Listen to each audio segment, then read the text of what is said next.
Македонија денес е светски шампион во мизерија, рекордер во невработеност и сиромаштија. Причина за овие катастрофални состојби се погрешните и штетни економски политики на господинот Никола Груевски. Се што остана се само неговите лажни ветувања за економската преродба. Нема странски инвестиции, нема ниту домашни, нема ниту една голема капитална инвестиција на владата на Република Македонија. Секојдневно се потврдува дека владата нема концепт за економски развој на Република Македонија.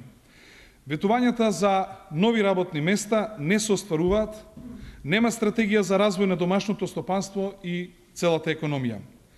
Странските директни инвестиции, а посебно гринфилд инвестициите се најниски во регионот.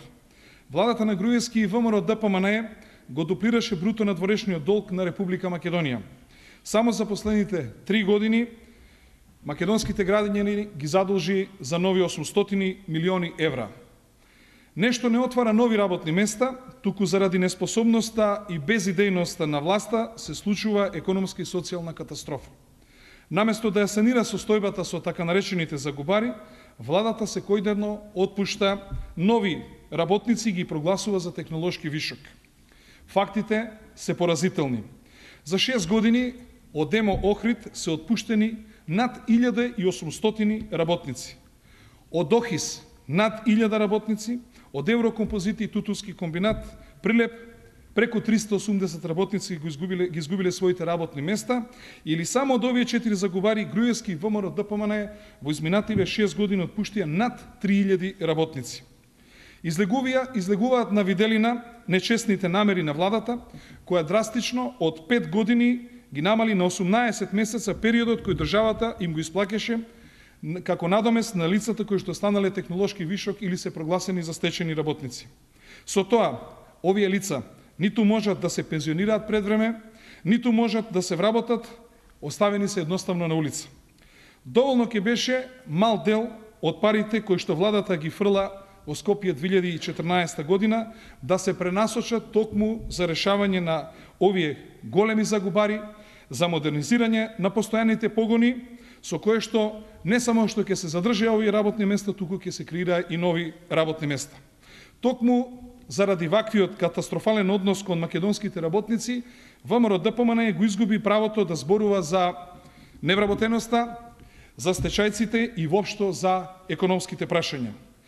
Груевски не само што нема оправдување за неговиот подпис за Фесал 2 аранжманот, заради кој на улица останаа 34.450 работници, туку својата неспособност ја потврдува уште еднаш, токму со судбината на работниците од овие 4 големи загубари. Благодарам. Дали имате прашања?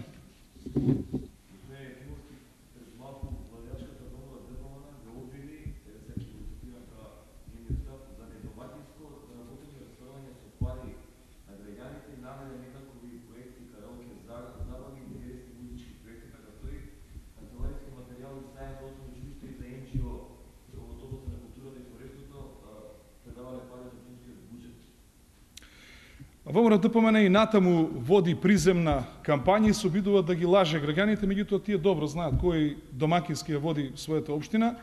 Само сакам да потврдам дека главните перачи на пари, експерти и професори по однос на перање на пари се наоѓаат токму во ВМРО ДПМНЕ.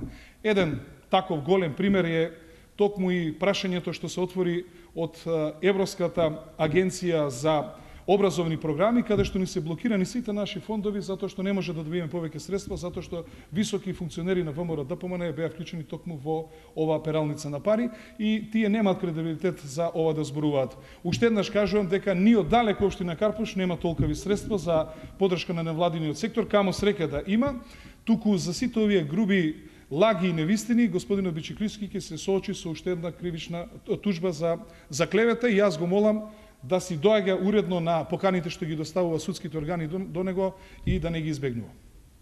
Благодарам.